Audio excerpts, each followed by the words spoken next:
आना वाले अनिरुद्धाचार्य के साथ रंग भरा संवाद।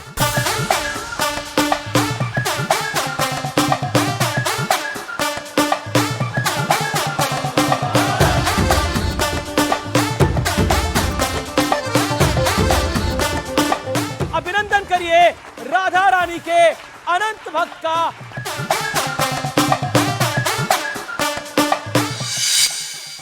होली पर राधा रानी के बारे में खास बात।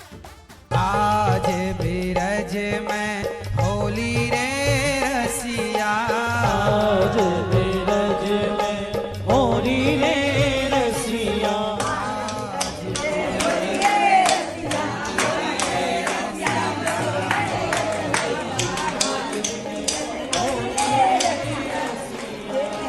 जिस उम्र में भारत का नौजवान नशे में डूब करके बाप की संपत्ति लुटा रहा है, उस उम्र में ये दास 280 विधवाओं की सेवा कर रहा है।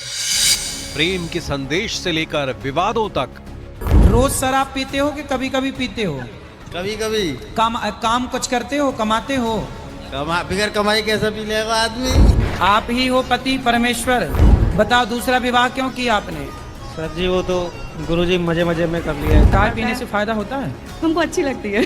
कई बार पड़ोसन अच्छी लगती है। आपकी आयु घट रही है शराब पी के बढ़ रही है? घट तो सर गुरुजी वैसे ही रही है। ये मान रहे हैं कि ये आदमी मेरा बाप है, क्या कन्फर्म किया आपने कभी?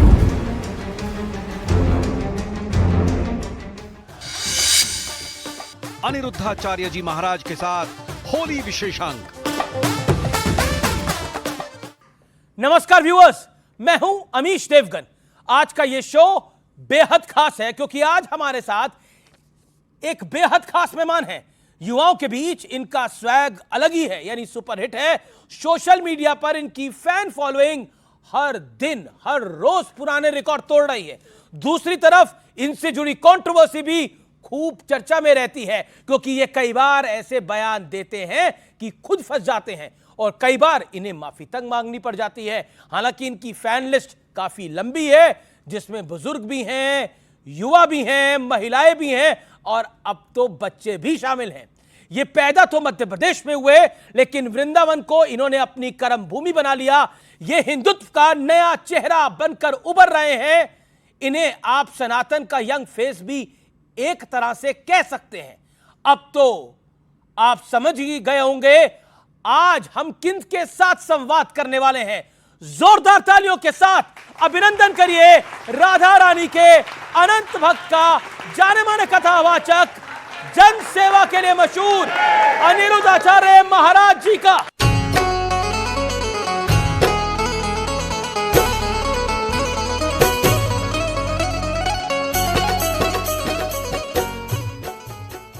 तो हमारे साथ मौजूद हैं अनिरुद्ध आचार्य जी महाराज। जोरदार तालियों से एक बार फिर अभिनंदन करिए महाराज जी का। हमारे साथ मौजूद है विवेक श्रीवास्तव, मेहरुद्दीन रंगरेज जी, एक नेता लेफ्ट हैं, एक AIMIM के साथ जुड़े हुए हैं। मेरे साथ कपिल कक्कड़ है जो कि तर्कशास्त्री है। मेरे साथ BK त्यागी जी है, उनका भी अभिनंदन है, जो कि जाने माने साइंटिस्ट हैं।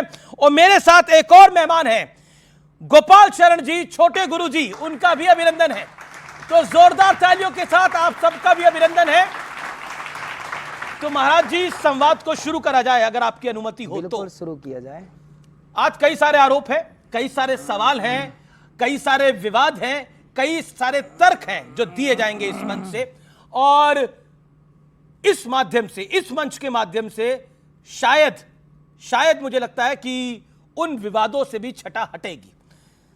अनिरुद्ध जी महाराज, आप धर्म से हिंदू हैं, कर्म से धर्मगुरु हैं, फिर भी आप विवादों के सेंटर में क्यों आ जाते हैं? देखिए, जो बात कही जाती है वो तो समाज हित, राष्ट्र हित के लिए कही जाती है।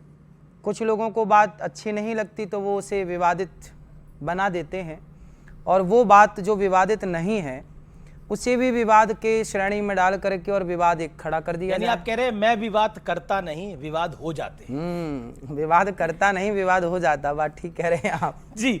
जी। लेकिन आप क्या आलोचक कहते हैं कि अनिरुद्ध जी महाराज जो है वो फिल्मी कलाकारों और नेताओं से, उनसे मतलब फिल्मी कलाकार जो और जो नेता हैं उनसे भी ज़्यादा मशहूर कैसे होना चाहिए और वो आपसे सीखना चाहिए। जितने विवाद उतना मशहूर व्यक्ति।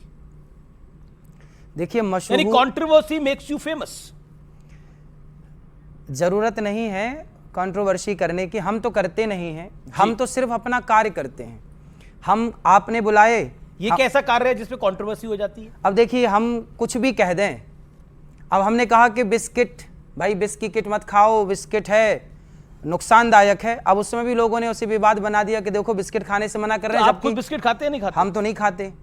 अब यहाँ पर जो ये खाते हैं बिस्किट, ये विश की किट खा रहे हैं। हम अंकुरित अनाज क्यों ना खाएं, हम अच्छी चीजें क्यों ना खाएं, हम क्यों, हमारे पुराने बाप दादे क्या खाते थे? पर जिसका जो मन हो वो खाए। अब यहाँ पे विवेक श्रीवास्तव जी है, विवेक श्रीवास्तव जी है, ये बिस्किट खाते हैं, अभी विश की किट खा रहे हैं, ये डेली बिस्किट खाते हैं, 2-4 पैकेट खा जाते हैं डेली। देखिए बात बिस्किट की नहीं है, बात देखिए फ्रीडम की है। तो मैं कोई कंट्रोवर्शियल बात नहीं करता, लेकिन मैं ये कहता हूं कि धर्म गुरु क्यों कंट्रोल करना चाहते हैं लोगों के जीवन को? क्या वो खाएं, क्या वो पहने, कब वो उठें, ये स्वतंत्रता आप क्यों नहीं देना चाहते हैं? अच्छा ये बताइए, हमारे ऋषियों ने आखिर आयुर्वेद शास्त्र बनाया ना, उसमें बताया ना कि क्या खाएं क्या ना खाएं। हमारे यहाँ देखिए क्वार करेला कातक दही मरहो न तो परहो सही, ये ऋषियों ने बनाया ना कि क्या खाओ क्या ना खाओ, कब ना खाओ। अगर बनाया है और सभी संत खाते हैं तो राम भद्राचार्य जी को अस्पताल जाने की नौबत ना आती ना। आप अलग चले गए, नहीं, आप मार्ग से हट गए। नहीं, मैं बीमार तो सब पड़ सकते। देखिए ये प्रकृति है, बात समझिए। हाँ। ये प्रकृति है, हम सब ईश्वर के संसार में भेजे प्राणी हैं और प्रकृति का सामना सबको करना। लड़कपन सबका आएगा, जवानी सबकी आएगी, बुढ़ापा सबका आएगा, मरना भी सबको पड़ेगा। लेकिन आप घुट घुट के क्यों मरे? अच्छा काम करके मरे, है ना, जो अच्छे से रहेगा। आप अच्छी चीजें, पहले के लोग 100 साल तो सामान्य जीते ही जीते थे। आज भारत की औसत आयु मैंने सुनी कि 66 साल की है ना, 60 और 66 के बीच की है। क्यों घट गई? आज व्यर्थ की चीज है, चाउमीन बर्गर पिज्जा, ये बच्चे खाएंगे तो इनकी बुद्धि कहां विकसित होगी? बच्चे खाएं अंकुरित अनाज। दूसरा है, जी कई सारे लोग सवाल विज्ञान बड़ा या धर्म, और आप दोनों को साथ लेके नहीं चलते। आज के 100 साल पहले साइंस कहां था? कौन सी सैटेलाइट गई थी? 1950 में पहली सैटेलाइट छोड़ी गई थी। उसके पहले पंचांग बताता था कि सूर्य ग्रहण कब पड़ेगा, चंद्र ग्रहण कब पड़ेगा। वो हमारी साइंस तो पहले ही से है। आप उसी सोशल मीडिया का धर्म ही हमारी साइंस है। आप उसी सोशल मीडिया का इस्तेमाल करते हैं, जिसका इजाज़त आप भी करते हैं। सोशल मीडिया का इस्तेमाल ना करें तो भी हमारे पंचांग कहते हैं किस तारीख को कितने बज के कितने मिनट पे सूर्य ग्रहण होगा, चंद्र ग्रहण होगा। आज के 100 साल पहले कहते थे। आप तो आज साइंस कह रहा तो आप आज मान रहे हैं। अच्छा आरोप, क्योंकि आरोप पत्र शुरू कर लेते हैं। आरोप पत्र में आप कहते हैं कि आयुर्वेद को फॉलो करिए, साइंस को फॉलो मत करिए, ये कह रहे हैं क्या आप? साइंस को फॉलो, साइंस क्या है? हमारे यहाँ सबसे पहला विमान किसने बनाया? राइट ब्रदर्स ने। कब बनाया? 1903 में सफल परीक्षण किया जी। क्या उसके पहले दलपति जी ने 1885 में विमान नहीं बनाया? क्या हमारे शास्त्रों में रावण के पास पुष्पक विमान का जिक्र नहीं है? क्या भागवत जी में कामक विमान का जिक्र नहीं है? कामक विमान, पुष्पक विमान जैसा उल्लेख यदि हमारे शास्त्रों ने किया है तो कहीं ना कहीं उसकी टेक्नोलॉजी थी, उस आधार पे किया है। कई तर्कशास्त्री तो ये मानते नहीं है। ओके कपिल कक्कड़, आपका एक छोटा सा सवाल, बोलिए। देखिए पहली बात जो इन्होंने बोला कि 1845 में ऐसा कोई विमान इंडिया में नहीं बना था। आप माने ना माने, अब आप सुनिए, माने ना माने की बात नहीं कर रहा हूं मैं, रिकॉर्ड की बात कर रहा हूं। मैं रिकॉर्ड बता दूंगा आपको। कि आप कंट्रोवर्सी क्यों है? क्योंकि आपकी रिसर्च ही नहीं है। आपने थोड़ा सा, किसी ने आपको कुछ बोला, आपने वो लोगों के सामने चलो बताओ, रावण के पास पुष्पक विमान था, कामक विमान था। एक स्टोरी है, कॉन्सेप्ट है, उसको आप छोड़ दीजिए, साइंस नहीं है। जितने साधु संत हैं ये एक साथ जोड़ने की बात नहीं करते। आप भी उसी तरीके से जो है एक साथ जोड़ने की बात कर रहे हैं। सनातन का झंडा लहरा दिया, आप ये कहते हैं कि तिरंगा लहरा दिया, तो ये कौन सी बात है? इस तरीके की बात आप करके जानबूझकर ऐसी बातें करते हैं जिसकी वजह से आप जो है सुर्खियों में बने रहे। मेरा वो कह रहे हैं कि आप सनातन का झंडा क्यों लहराना चाहते हैं? धर्म की बात, भारत का रहने वाला हूं, भारत की बात सुनाता हूं, है ना, भारत का हूं, भारत की रोटी खाता हूं, तो भारत का ही झंडा लहराऊंगा ना। नहीं तो वो कह रहे हैं कि तिरंगा लहराइए, सनातन का झंडा क्यों? सवाल ये है। हाँ, तो सनातन का झंडा और तिरंगा कोई दो नहीं है साहब, हम लोग एक ही मानते हैं। उसी तिरंगे में हमारे सनातन का झंडा भी, भगवा भी तो वही है जी। वो कह रहे हरा भी है। हम कहाँ कह रहे हैं कि हरा हटा दो? आप चाह रहे हैं कि हरा हटा दें? एक जो है आपको तो आपको तो खुश होना चाहिए कि भारत का झंडा गाड़ दिया बच्चे ने। आप कहां से व्हाट्सएप यूनिवर्सिटी से पढ़कर आते हैं और ऐसी ऐसी बातें करते हैं जिसकी वजह से विवाद हो? हमारी आप जो है ऑथेंटिक हमारी यूनिवर्सिटी है गुरुकुल। सर सुनिए, पहले आप रिसर्च करिए, उस पर ऑथेंटिक तरीके से, जब आपके पास कोई सबूत हो तो उसको सामने रखिए, तब आपकी बात सुनी जाएगी और लोग वो उसको फॉलो भी करेंगे। ओके, आपका कोई सवाल नलिनी? सवाल है गुरुजी, आपका एक बयान सामने आता है जिसमें आपने कहा कि आजकल की जो बहुएं हैं चाइनीज माल है, कोई गारंटी नहीं है इनका। मैं भी एक बहू हूं, क्या मैं चाइनीज माल हूं? अब सवाल आया ये। देखिए चाइनीज नहीं, ऐसा होता, मैंने ये कहा कि देखो जो बहुएं संस्कारी होती हैं वो परिवार को लेके चलती हैं, लेकिन जो बात बात में बिगड़ जाती हैं, बात बात में गुस्सा होके घर भाग जाती हैं। बीवी का काम है सिर्फ मुंह पे उंगली लगा ले ना, और ना, सब ना, पति का भी झगड़ा काम है खत्म। कि थोड़ा चुप रहे। चलिए, पति का भी काम है कि थोड़ा चुप रहे, लेकिन जो बार बार बिगड़ जाए तो चाइना मॉडल ही बिगड़ता है बार बार, चाहे वो पुरुष हो चाहे वो स्त्री, जो बिगड़ जाए वो चाइना मॉडल है। जी, लेकिन आपने ये जो, क्या आपको लगता है ये जो शादी का चक्कर है इसमें आप सबको क्यों फंसाना चाहते हैं? सब खुश हैं, ऐसे ही रह रहे हैं लोग साथ में, आप उस लिव इन रिलेशनशिप के भी खिलाफ हैं? तो लिव इन बिल्कुल गलत है, हमारे संस्कारों के बिल्कुल खिलाफ है। आप विवाह करके रहिए ना, कौन सी आफत आ रही है? आपने भी विवाह किया है। हाँ, राधा कृष्ण की पूजा करते हैं, क्यों ना करें? करते हैं ना। हाँ करते हैं। विवाह कृष्ण ने किससे किया था? अरे भगवान श्री कृष्ण का राधा रानी से विवाह हुआ भांडी रिवट में। सरकार कभी वृंदा बना के देखा भी करो, यहाँ बैठे बैठे कुछ ना मिलेगा। नहीं, राधा रानी का विवाह भगवान श्री कृष्ण से हुआ भांडी रिवट में, आज गर्ग संहिता में लिखा है। आप जो है बॉलीवुड को कंट्रोल करना चाहते हैं, फ्रीडम ऑफ एक्सप्रेशन को कंट्रोल करना चाहते हैं, फिल्में आपके हिसाब से बने, मीडिया एंकर आपके हिसाब से बोले, ये हमारे न्यूज़ साथ थोड़ी आपके- बोल रहे हैं। सुनिए, न्यूज आपके हिसाब से आए, मैं इसके खिलाफ हूं। दूसरी बात, ना आप पहले इनसे पूछ लो कि मेरे हिसाब से बोल रहे हैं नहीं, क्या? मैं तो वैसे कह रहा हूं भाई, ये अगर आप यही चाहते हैं कि सब कुछ धर्मगुरुओं के हिसाब से इस देश का मीडिया कंट्रोल हो, फिल्में कंट्रोल हो, लेखन कंट्रोल हो, तो ये तो गलत चीज है। अरे तो गलत तो हो रहा है, मुन्नी बदनाम हुई चल रहा है संसार में, आपने रोका उसके खिलाफ बात की? जी जी, राजनीति में जातिगत जनगणना की बात बहुत हो रही है, आप इससे सहमत हैं, असहमत हैं? नहीं, मैं सहमत बिल्कुल नहीं हूं। क्यों? भाई ये बताइए, क्या हमारे मुसलमान भाइयों में सिया सुन्नी की जाति गणना होती है? तो फिर हिंदुओं में ब्राह्मणों की, क्षत्रियों की जाति जनगणना क्यों हो? आप सीधा ये करो ना कि भारत में हिंदू कितने हैं, मुस्लिम कितने हैं, सिख कितने हैं, ईसाई कितने हैं, यहूदी कितने हैं, पारसी कितने हैं, ये बात हो। ब्राह्मण, क्षत्रिय, यादव, जाट कितने हैं, ये क्यों जनगणना हो? भाई हिंदू कितने हैं ये जान लो, जातियों में विभाग मत करो वरना लड़ जाएगा। देखिए, मेरा ये प्रश्न है महाराज जी, मैं कोई व्यक्तिगत आपके खिलाफ नहीं हूं, आप बहुत अच्छे व्यक्ति हैं, बहुत अच्छा बोल रहे हैं, और मैं पहले भी आपसे चर्चा कर चुका हूं, लेकिन हमें अपने इतिहास को बदलना होगा अगर उसमें गलतियां हैं जिससे भारत आगे बढ़ सके, और वो तब बदले। सुनिए, इतिहास को बदलने की बात कर रहे हैं? इसके इतिहास को बदल रहा हूं। मंदिरों में दलितों की एंट्री नहीं होती थी, सब जगह बिहारी जी में सुनिए, कोई मना ही स्वामी नहीं है। विवेकानंद ने कहा है कि मुझे दुख है कि हिंदू धर्म इस पे जाके बॉयल डाउन कर चुका है, क्या खाओ क्या ना खाओ, और किसको छुओ किसको ना छुओ।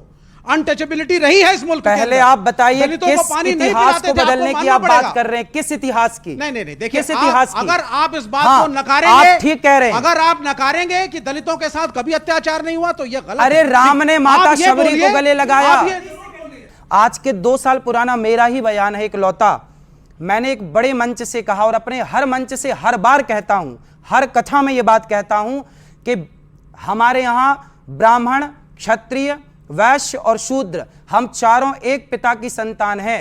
हमारे यहाँ भगवान नारायण के मुख से ब्राह्मणों से मुखमासीद बाहु राजन्यः कृतः ऊरु तदस्य जदवैश्यः पदभ्यांग शूद्रो अजायत।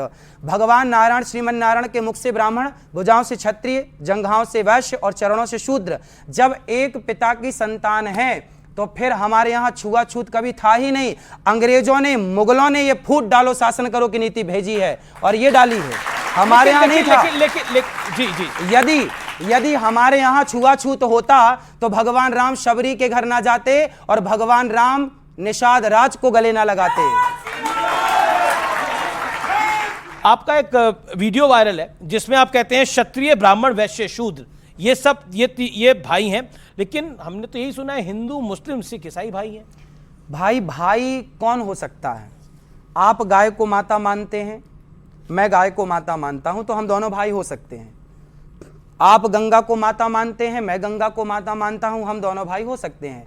आप भारत को माता मानते हैं, मैं भारत को माता मानता हूं, हम दोनों भाई हो सकते हैं। लेकिन मैं गाय को माता मानूं और आप गाय को काट के खा जाएं, फिर हम और आप भाई नहीं हो सकते। ये भाई नहीं हो सकता ना। मैं भारत को माता कहूं, और आप भारत माता को भारत माता ना कहें तो हम आप कैसे भाई भाई हो सकते हैं? मैं गंगा को माता कहूं और आप गंगा को माता ना माने, हम और आप कैसे भाई भाई हो सकते हैं? भाई भाई वही हो सकता है जो गाय गंगा को अपनी माता माने, भारत देश को अपनी माता माने, वो भाई भाई है। एक सवाल मेरा ये है कि आप जो भी बात कहते हैं वो अगर 500 साल पहले जो सामाजिक व्यवस्था थी या हमारा समाज था उसके लिए तो ठीक बैठती है। आज की तारीख में जहां हम साइंस और टेक्नोलॉजी की बात करते हैं, उस केस में उस नज़रिए को देखते हुए आपने अपने आप को अभी तक अपग्रेड क्यों नहीं किया? आप पुरानी बातों को दोहराए जा रहे हैं, उन्हीं वैल्यू सिस्टम की आप बात करते हो, लेकिन आज का जो समाज है, आज का जो युवा है, उनको आप बड़े क्रिटिकली देखते हो कि नशा करते हैं कॉलेज जाके। ऐसा नहीं है। आज अगर हमारी इकोनॉमी पूरे दुनिया के तीसरे नंबर पे आई है तो उसमें टेक्नोलॉजी का इतना बड़ा योगदान है, और वो उन्हीं यूनिवर्सिटी और इंस्टीट्यूशन से आ रहे हैं जहां आप कह रहे हो कि नशेड़ी पैदा हो रहे हैं। तो ये जो व्यू पॉइंट है आपका, आप चाहते हैं कि वो सभी लोग आश्रम में जाएं या वहाँ वो धर्म की शिक्षा लें, तो टेक्नोलॉजी का सोच पुरानी है। आप त्यागी जी, हुआ सवाल आपका। हाँ। आपने बोला आपकी सोच पुरानी है। आप कह रहे हैं कि अपग्रेड क्यों नहीं करते अपने आप को? अरे भाई, हमारे वेद वचन है, मातृ देवो भव, पितृ देवो भव, अतिथि देवो भव, आचार्य देवो भव। क्या इसको भी अपडेट करने की जरूरत है? ये तो ऑलरेडी अपडेट है, अपग्रेड है। ये तो सैकड़ों साल बाद भी अपडेट रहेगा। इससे बड़ी विचारधारा क्या हो सकती है? आपकी सोच पुरानी है, उन्होंने बोला आपकी सोच पुरानी है। अच्छा बताइए, एक जो समाज 100 साल 200 साल पहले था उसका जो वैल्यू सिस्टम था, आज क्या वो है? आज जिस इकोनॉमिक का प्रोस्पेरिटी के साथ हम रह रहे हैं, जो समाज में हम देख रहे हैं जो विकास हुआ है, जब इस तरीके का विकास है उसके साथ वैल्यू सिस्टम भी बदलता है। तो वो काम जो विवेकानंद ने, आर्य समाज में दयानंद सरस्वती और अरविंद घोष ने किया कि उस वेदांत को मॉडर्न कॉन्टेक्स्ट में इंटरप्रेट किया, आप वो क्यों नहीं करते हो? क्योंकि आपके इतने फॉलोअर हैं, आप पुराने वैल्यू सिस्टम पे हमें लेके जा रहे हैं। जी, आप पुराने विचारधारा के हैं। अब बताइए, जो बेटा अपनी माँ को घर से निकाल देता है, उन माँ की सेवा ये दास अनिरुद्ध करता है। आज 150 गरीब परिवार के बच्चों को गुरुकुल में, बच्चों को रहना, खाना, पढ़ना, लिखना, ये सभी बच्चे गुरुकुल के हैं। ऐसे 150 बच्चे वृंदावन में गौरी गोपाल गुरुकुल में पढ़ रहे हैं। क्या ये आज की आधुनिकता नहीं है कि आज के बच्चों को हम संस्कृत भी पढ़ा रहे हैं और साइंस भी पढ़ा रहे हैं? आने वाले बच्चों को संस्कृत मीडियम भी है और इंग्लिश मीडियम भी है। एक आज का बच्चा हमारे पास भी है, गोपाल शरण जी हैं, छोटे गुरु जी के नाम से इनको जानते हैं, वृंदावन से हैं। अब देखिए, ये छोटा बच्चा है जी, ये भारत की संस्कृति, ये भारत है, ये है भारत। ये देखो, पुराना भारत ऐसा था, छोटे छोटे बच्चे भगवत गीता पढ़ा करते थे। अब ये बच्चे को भगवत गीता के श्लोक आते हैं, गायत्री मंत्र आता है, वेद के वाक्य आते हैं, भागवत जी के श्लोक आते हैं। ये भारत है जहां अपने माता को भगवान का दर्जा दिया जाता है। अब सोचिए, मैं आपसे एक सवाल कर दूं इस बच्चे के लिए, जितने संस्कार इस बच्चे में, आज ये मेरे को लगता है 7-8 साल का बच्चा होगा, 6 साल का, जितने संस्कार 6 साल के बच्चे में है अपने माँ बाप के प्रति, आज देख लीजिए 20 साल के बच्चे में भी इतने संस्कार बाहर की दुनिया में नहीं है। और ये पूरा काम है इनके माँ बाप के द्वारा दिया गया संस्कार, गुरुकुल में पढ़ाना, संस्कृत पढ़ाना, भारतीय संस्कृति पढ़ाना। कितने अच्छे श्लोक बोले गए बच्चा। लेकिन सब बच्चे तो गुरुकुल में नहीं जा सकते, ये भी प्रश्न होगा। लेकिन एक सेकेंड, अब अरे राम राम, आप कैसी बात कर रहे हैं आप? पाकिस्तान का जो आप बात कर रहे हैं, इसी वजह से विनाश हुआ आज की डेट में, क्योंकि उन्होंने बच्चों को सिर्फ मदरसों में भेजा, उन्होंने टेक्नोलॉजी, साइंस कुछ नहीं पढ़ाया। अरे और उनके हमारे बच्चे वही करते करते पाकिस्तान के, अगर आज आप बच्चे देखें, वीडियोस देखें, आप बांग्लादेश देख लीजिए, आपके बगल में बच्चा बैठा हुआ, आपकी समझ के परे है सरकार। आप जो अर्थशास्त्र की बात करते हैं, वो अर्थशास्त्र सबसे बड़ा कौटिल्य शास्त्र है। हमारे शास्त्रों को, और आप ये कास्ट सिस्टम की जो आप बात करते हैं, गुरुजी सुनिए, जो आप कास्ट सिस्टम की बात करते हैं कि ब्राह्मण हो गए, क्षत्रिय हो गए, खैर हमें इतना नहीं मालूम, क्योंकि चाहे मैं आपसे 33 साल पहले जब आप शायद पैदा हुए थे, तब रामायण महाभारत वगैरह चल रही थी और वो बॉलीवुड ने ही प्रमोट करी, ठीक है ना। वहां से संस्कृति जो हमारे पास आया वो वहीं से आया। जी। तीसरी बात, एक लास्ट चीज, जी जी, जो ये कास्ट सिस्टम की छोटे में बात रखिए ना करते बात, हैं, जी। एक टाइम पे ब्राह्मण से शादी करता था, क्षत्रिय। आज की डेट में तो डीएनए का जमाना है हजूर, एक इंटरकास्ट मैरिज हुई, अब ना वो ब्राह्मण है ना वो क्षत्रिय है, पर आप कहते हैं कि जो ब्राह्मण है वो ब्राह्मण वाला कार्य करेगा, जो क्षत्रिय है वो क्षत्रिय वाला करेगा, जो शूद्र है वो शूद्र वाला। क्यों ऐसा क्यों करेगा? आप वो कौन है? ब्राह्मण, क्षत्रिय व शूद्र में आप क्या है बताइए? अरे मुझे नहीं पता वैसे। तो आप मुझे पता ही नहीं है तो बात क्या करना फिर? अरे जब पता ही नहीं है तो बात क्या करना? मुझे क्या हुआ? यही कह रहा हूं।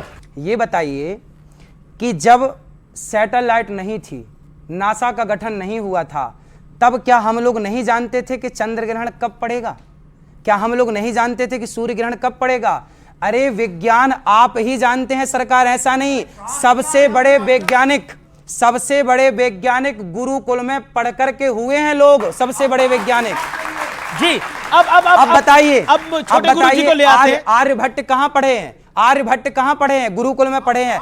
भगवान राम कहाँ पढ़े हैं? गुरुकुल में पढ़े। भगवान श्री कृष्ण जो सुदर्शनधारी थे वो कहाँ पढ़े? गुरुकुल में। अर्जुन जो सबसे बड़े गांडीवधर थे वो कहाँ पढ़े? गुरुकुल में पढ़े। सबसे बड़ा साइंस कहाँ से पैदा हुआ? गुरुकुल से हुआ। जी जी, लेकिन अब हमारे साथ छोटे गुरुजी हैं गोपाल शरण जी, आप कुछ कहना चाहते हैं? महाराज जी, आपको राधे सुनना राधे। चाहते हैं सब। राधे राधे। कैसे हैं आप? बढ़िया, आप कैसे हो? कृपा है आप सबकी। महाराज जी, भागवत में और भगवत में क्या अंतर है, आप बताइए। भागवत में और भगवत गीता में? भागवत और भगवत में। भागवत जो भगवान के परम भक्त होते हैं ना, जैसे 12 भागवत गिनाए गए हैं, वो 12 भागवत में भीष्म पितामह हैं, ऐसे 12 महापुरुषों को भागवत कहा है ना। भगवान के परम भक्त को भागवत कहते हैं। और भगवत जो भगवान में समा चुका है, वो भगवत स्वरूप हो चुका है, एकीकरण हो चुका है, वो भगवत स्वरूप हो गया। और आप तो खुद भी बहुत अच्छा गोपी गीत गाते हैं, सुनाते हैं। सुनाइए, गोपी गीत सुनाइए। आइए आइए, आप यहां विराज जाइए। अब सुनाइए। सुंदर, जोरदार तालियां। जी सुनाइए। जयति तेदिकं जन्मना व्रज श्रेष्ठेन्दिरा सस्वदत्रहि दैत्यदृश्यतां दिक्षुतावकाश त्वयि धृता सवस्त्वां विचिन्वते शरदुदासे साधु जाति सरसिजोडर श्रीमुसादृशा सुरथनाथते शुल्कदासिका वरधनिघ्नतो नेह किं वध विसजलापयात् व्यालराक्षसात् वर्षमारुतात् वैद्युतानलात् विस्मयात्मजात् विश्वतो भया दृश्यवते वयं रक्षितामुः न खलु गोपिका नंदनो भवान् अखिल देहिनां अंतरात्मदृक् विखन सार्थितो। बहुत बढ़िया। आप कुछ पूछना चाहते हैं अनिरुद्ध आचार्य जी? बहुत सुंदर। देखिए, हम तो बड़े प्रसन्न हैं। देखिए, ये भारत की संस्कृति है, ये बच्चे भारत का भविष्य हैं। और ये बच्चे, आप ये मत सोचिएगा कि केवल संस्कृत जानते हैं और वेद पुराण ही जानते हैं। ये बच्चे ही आगे चल के विज्ञान को भी जानेंगे, अंतरिक्ष को भी जानेंगे। ये साक्षात भगवान कृष्ण है। ये मानो, ये पहले तो ठाकुर जी के धाम से, वृंदावन से हैं जी, ब्रजवासी बालक हैं। और इतनी सुंदर ये भावना लेके व्यक्ति, देखो इतना सच्चा है हमारे ब्रजमंडल में। हमारे ब्रजवासी ये बालक इतने सच्चे हैं, इतने भोले हैं। जितने भोले गोपाल जी हमारे, उतने भोले ब्रजवासी हैं ये। जी, आपने विज्ञान की बात करी, शास्त्रों की बात करी। इस मुल्क के अंदर, और चाहे वो कोई भी धर्म हो, हमें सिखाया गया था साहब कि सूर्य देवता निकलते हैं रथ के ऊपर। क्या ये साइंस के अनुकूल है? किसके ऊपर निकलते हैं? सूर्य देवता निकलते हैं और पृथ्वी का भ्रमण करते हैं। क्या ये साइंस के अनुकूल है? साइंस के अनुकूल जो है वही शास्त्रों में लिखा नहीं है। लिखा है, सब कॉन्ट्रडिक्शंस हैं। आपको पढ़ने, देखो हमारे यहाँ तुलसीदास जी कह रहे हैं, युग सहस्त्र योजन पर भानु लीलो ताहि मधुर फल जानू। आज साइंस कहती है कि पृथ्वी से सूर्य की दूरी इतनी है। हमारे तुलसीदास जी ने सैकड़ों साल पहले बता दिया पृथ्वी से सूर्य की दूरी। एक सवाल जी जी जी जी, एक सेकेंड। अब मैं अगले प्रश्न पर आता हूं। नहीं एक सेकंड, मुझे सवाल है, मुझे पूछने जी, जी, दीजिए। जी, जी। आपने कन्वर्जन की बात करी, आपने कहा कि साहब लोग कन्वर्ट हो रहे हैं। एक तरफ अनिरुद्धाचार्य जी महाराज जिनके इतने फॉलोअर्स हैं वो जातिवाद को कहते हैं साहब है ही नहीं, डिस्क्रिमिनेशन कभी हुआ ही नहीं। लेकिन सच्चाई ये है जातीय डिस्क्रिमिनेशन हुआ, इसीलिए लोगों ने धर्म बदला। कभी नहीं सुनिए, हुआ मदर होता तो टेरेसा, राम जी सुनिए, शबरी को मैं गले बस ना 10 सेकंड लगाते, बोलूंगा, समझो तो। बस 10 सेकंड बोलूंगा। मदर टेरेसा 19 साल की लड़की चेकोस्लोवाकिया से कलकत्ता आती है, एक औरत के ऊपर चींटियां चढ़ी थी और इस देश में लोग चलते जा रहे थे, सड़क पे कोई ध्यान नहीं दे रहा था, और वो लड़की उसको लेकर के अस्पताल जाती है, धरना देती है, तब उसको एडमिट किया जाता है। और बाद में जब वही बड़ी होकर के मदर टेरेसा बनके इस मुल्क के अंदर गरीबों की सेवा करती है, जो आपका समाज नहीं करता, कन्वर्जेशन का सबसे बड़ा एजेंडा लेके ही वो यहाँ आई थी। वो यहाँ आई ही इसलिए थी कि कन्वर्जेशन को बढ़ावा दे सकें, और आप जैसे लोग उनके पक्ष में हो गए। बच्चों को छोड़ करके सड़क पे उतरिए ना, उतरते हैं, घर घर जाते हैं, लोगों को समझाते हैं कि कन्वर्जेशन ना करो, घर घर जाते हैं, भगवत गीता दे के आते हैं, तो अभी तो पेट में दर्द है आप लोगों के।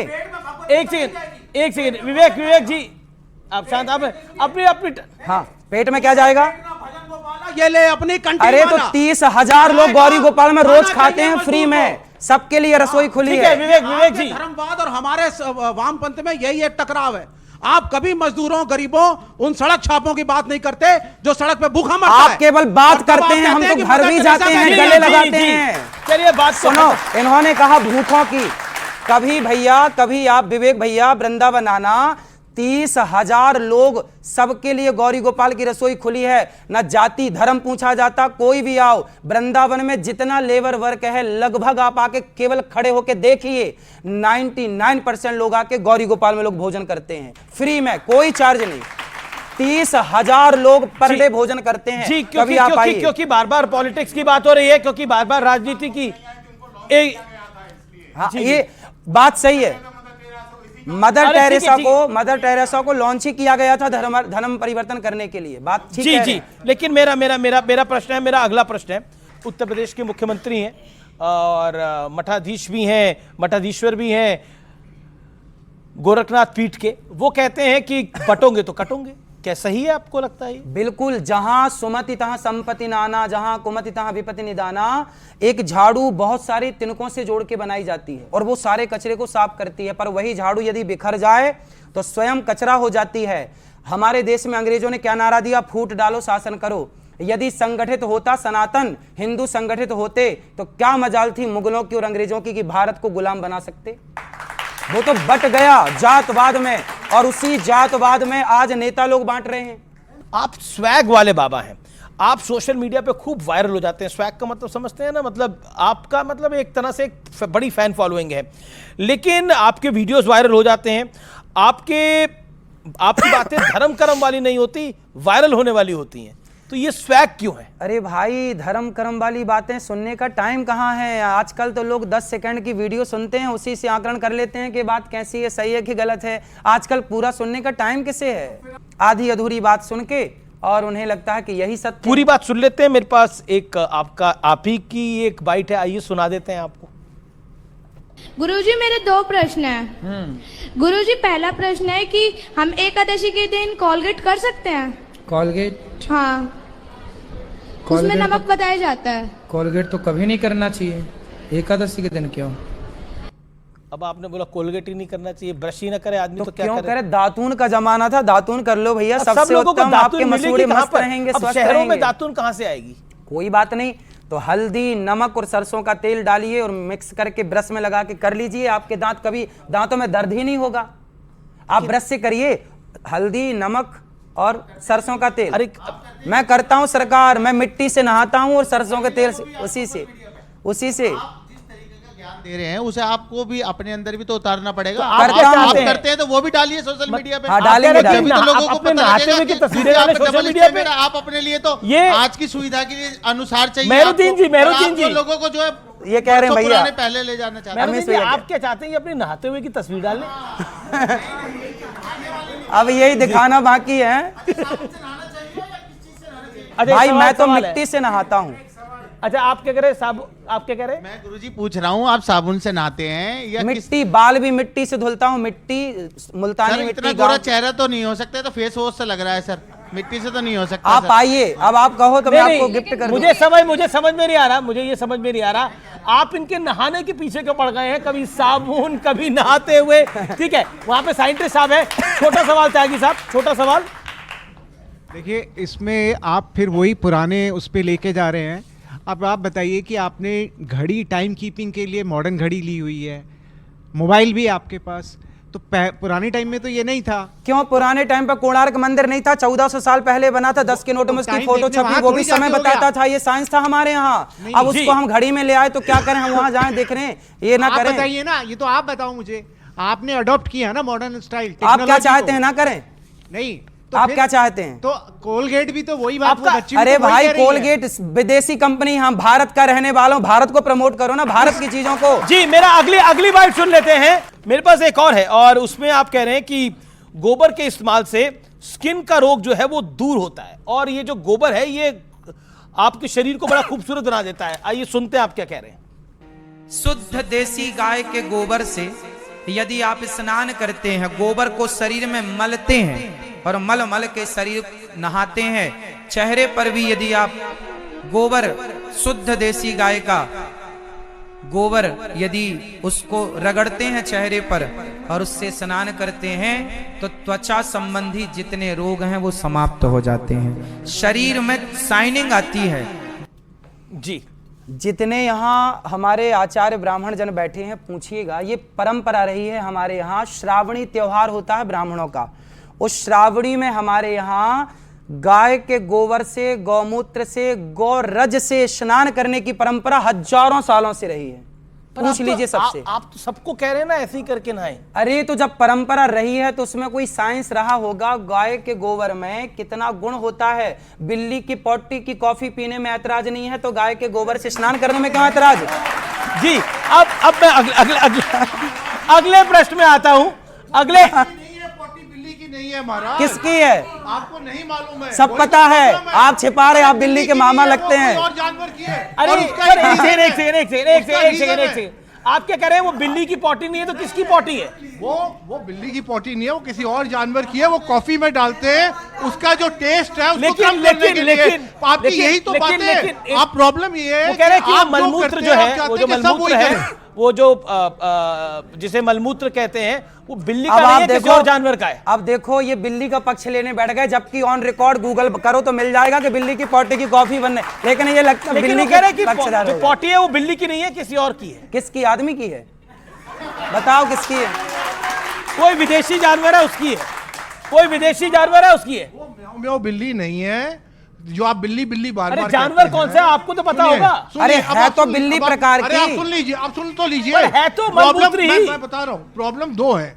एक है कि जो आप करते हैं, आप चाहते हैं सारा संसार वो करे, वो सारा संसार वो क्यों करे? हम टाइम के हिसाब से चलने वाले लोग हैं। मैं माँ बाप को भगवान मानता हूँ, तो मैं चाहता हूँ सब माँ बाप को भगवान माने। जी, चलिए, जो आप पॉटी की बात कर रहे हैं ना, वो बिल्ली की नहीं है, वो दूसरा जानवर है। और है तो जानवर की है तो जानवर की, वो किसी और यूज पर्पस से होती है और वो बहुत महंगी होती है। इसका ये मतलब नहीं कि लोग गोबर अपने शक्ल पे लगाना शुरू करते हैं, अब सोचिए, ये कह रहे हैं बड़ी महंगी है। ठीक है, आपने बोला। ये कह रहे हैं कि उस जानवर की पॉटी बड़ी महंगी होती है, मतलब जानवर की पॉटी महंगी है तो उसे पी लेंगे, पर गाय का गोबर लगा नहीं सकते। जी, चलिए, अब मैं अगले प्रश्न पर आता हूं कि आपको लोग कहते हैं कि आप बहुत स्वैग का, जो मैंने बात बोली थी, आपका स्वैग इसलिए आप बहुत बड़ी महंगी गाड़ी पे घूमते हैं। एक तस्वीर है मेरे पास जिसमें वो गाड़ी करोड़ों रुपए की है, उस गाड़ी पे आप घूम रहे हैं, वो तस्वीर देख लेते हैं। अब ये बहुत महंगी गाड़ी है। ये मेरी नहीं है भगवान, जिसके यजमान के घर जाता हूं। अब मैं आपके स्टूडियो में बैठा हूं तो कोई कह रही है अनिरुद्धाचार्य जी का स्टूडियो, ये मेरा हो गया क्या? भाई मैं यजमानों के घर जाता हूं तो वो अपनी गाड़ी से ले जाता है। खुद आप डिफेंडर में घूम रहे हैं, आप मेरी गाड़ी नहीं है, आप दिला दो मेरे को ये गाड़ी। जी मैं कह रहा हूं कि आप खुद डिफेंडर में घूम रहे हैं, स्मार्ट वॉच डालते हैं। ये यजमान की है, अभी तो घूम ही रहे हैं ना। मैं कह रहा हूं खुद आप डिफेंडर में घूम रहे हैं, स्मार्ट वॉच डालते हैं, एक अच्छी घड़ी भी डालते हैं। आपकी घड़ी बहुत महंगी है, ऐसा कहा जा रहा है कि ये 2 लाख रुपए से भी महंगी घड़ी है। ये देखिए, आप देख लीजिए कितने की है। हमें तो वो अलग है, ये अलग है। हमने तो आपने दे दी तो पहन ली, उन्होंने दे दी तो पहन ली, हमें तो जो दे देता है वो पहन लेते। दुपट्टा आपने दे दिया, हमने ओढ़ लिया। सब जो दे देते हैं वो पहन लेते हैं, इसमें क्या है। आप घड़ी देख लीजिए कितने की है भाई, जो दे आप 10 लाख की दे दो, मैं 10 लाख की घड़ी पहन लूंगा। अच्छा, बच्चे कितने अच्छे हैं आपकी राय में? सब अच्छे बच्चे, भगवान, हमारे यहाँ बच्चों को भगवान का दर्जा दिया गया है। बच्चे भगवान हैं और बच्चे बिल्कुल सच्चे हैं, बच्चे ठाकुर जी हैं, और क्या है। जी, आपने बच्चों के ऊपर क्या बोला, ये सुना देते हैं आपको। और मेरी बेटी है, ये भी मेरी सुनती नहीं है ना पढ़ती है, बस फोन देखती है। अच्छा, ऐसा है? कितने बच्चे हैं आपके? एक ही है, ये नहीं। अच्छा, तो उसके आसपास कोई और बच्चा नहीं है? नहीं। तो समस्या तो ये है ना कि बच्चों को बच्चे भी तो चाहिए ना खेलने के लिए, इसलिए आप और बच्चा दो उसको। अब बताइए गुरुजी। हाँ तो अच्छा है। जनसंख्या को नियंत्रण करने की बात हो रही है, आप कह रहे बच्चा और अरे भाई कम से कम एक है, एक बच्चे को कहाँ खेलेगा, किसके संग खेलेगा भैया, गजब कर रहे हैं यहाँ भैया। अरे दो, कम से कम 2 बच्चे तो हों कि आपस में भैया खेल लें, साथ में रहें, तो 1 से भले 2, 2 से भले 3। जब भैया लोग हमारे 10-10 बच्चे पैदा करते तो हम 2-4 तो कर ही सकते हैं।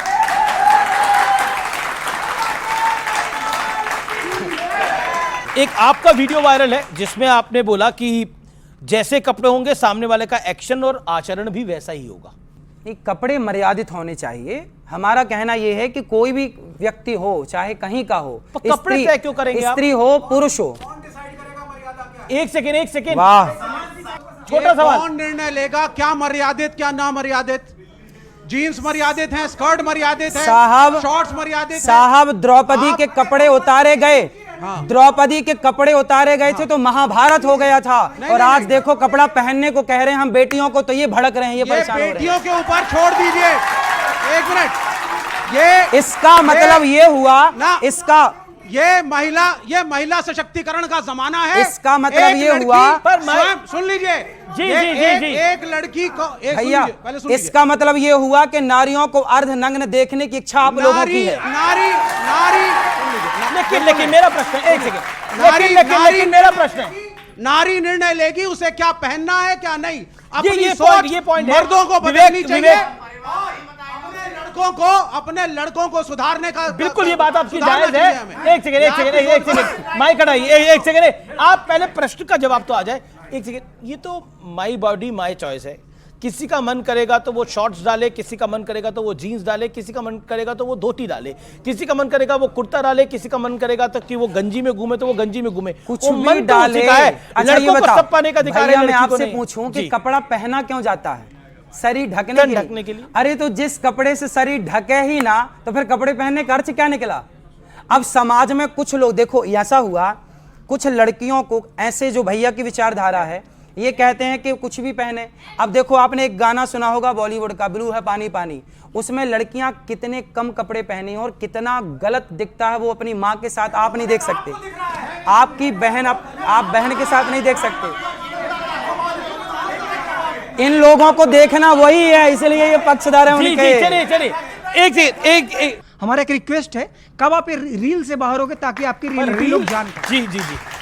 मैं तो रील से अभी भी बाहर हूं, मैं रील में नहीं रियल में हूं जी। आप वृंदावन आइए, गौरी गोपाल आश्रम को रियल में अपनी आंखों से देखेंगे तो आपको सब पता लग जाएगा कि क्या रील आप बनाते हैं या बन जाती है? भाई हम तो देखो आपके साथ जो डिबेट कर रहे हैं, बात कर रहे हैं, अब इसकी भी रील बन जाएगी जी। तो मैं थोड़ी बनाऊंगा, कोई भी देखेगा जो अच्छा लगेगा, अच्छा देखने वाला अच्छा बना लेगा, बुरा देखने वाला इसी से। चलिए अब जाकी रही भावना जैसी, वो उस तरह से काम कर लेगा। लेकिन अब कुछ सुनाने, क्योंकि त्योहार की बेला है ये, तो कुछ सुनाना चाहते हैं, आप कुछ कहना चाहते हैं? मैं ये कहना चाहता हूं, जैसा कि भैया, विवेक भैया नाम है ना जी, विवेक भैया ने कहा कि नारियों को अपनी स्वतंत्रता है कपड़ा पहनने की। देखिए आपकी अपनी बिल्कुल विचारधारा है, आपकी अपनी विचारधारा, बच्चों की अपनी, और मेरी मानसिकता क्या कहती है। एक छोटी सी बात समझिएगा, कुछ लोगों ने नारियों को भड़का दिया और कह दिया कि यार क्या रखा है इतने सारे कपड़े पहनने में, क्योंकि उन लोगों के अंदर नारियों को निर्वस्त्र देखने की कामना थी। एक समाज वो है जो कहता है बेटा पूरे कपड़े पहनो, एक समाज वो है जो कहता है क्या जरूरत है पूरे कपड़े पहनने की, आप तो जरा से पहनो।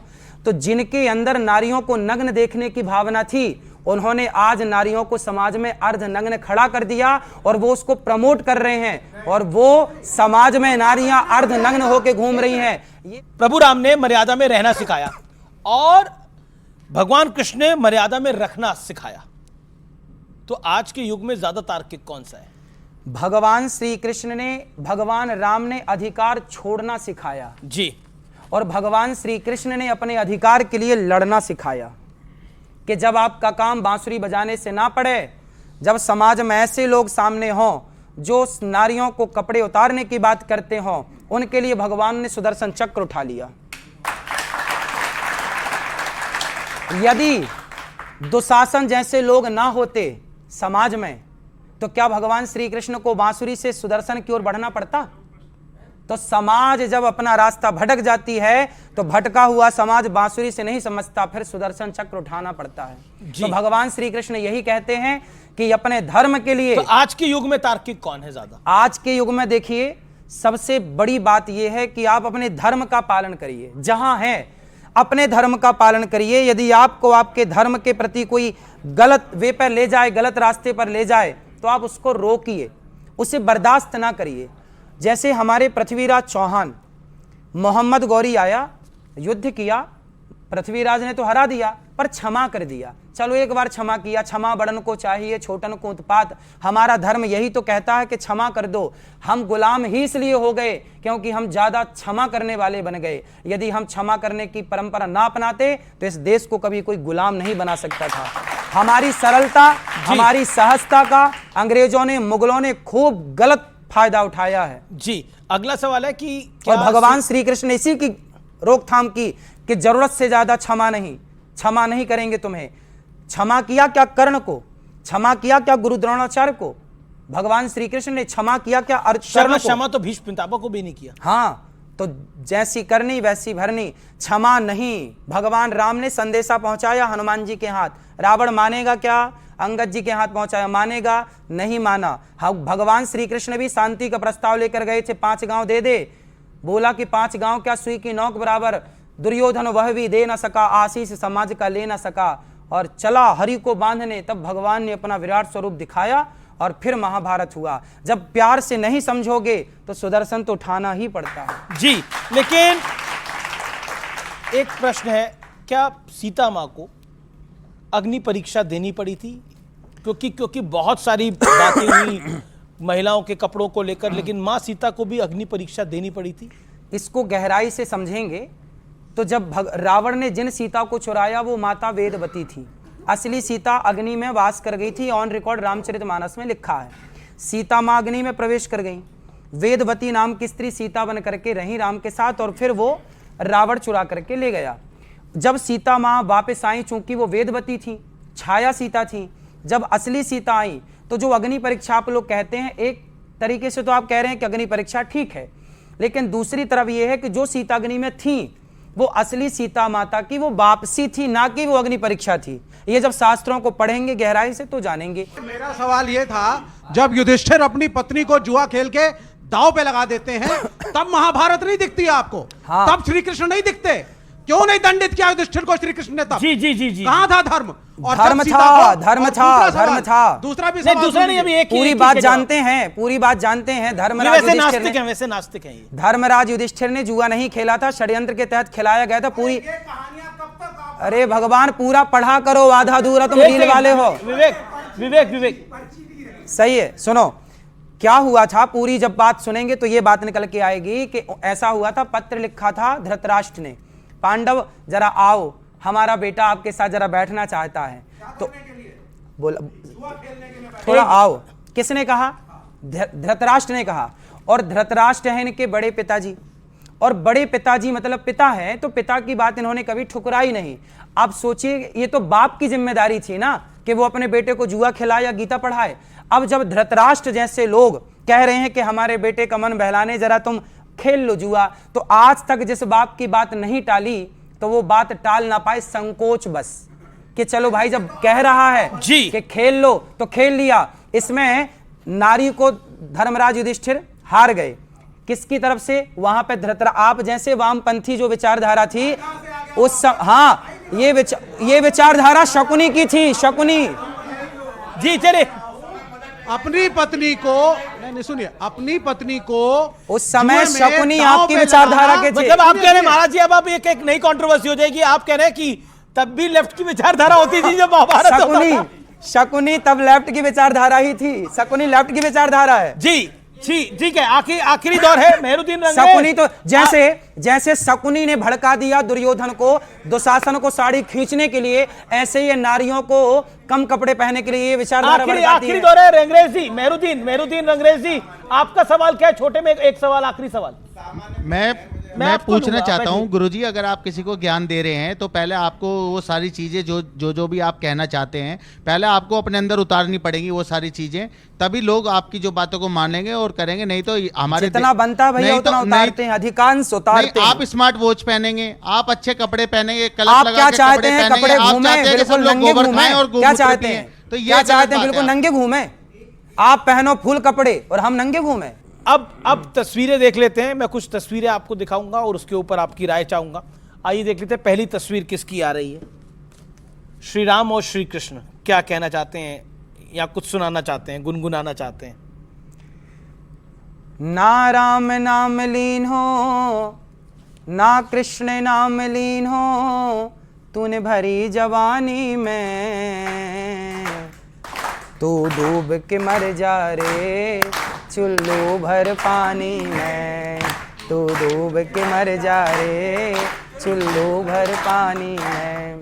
ना राम नाम लीन हो, ना कृष्ण नाम लीन हो, तूने भरी जवानी में, तू डूब के मर जा रे चुल्लू भर पानी में। जी चलिए अगली तस्वीर देख लेते हैं। श्री राम मंदिर है और शाही ईदगाह मथुरा है।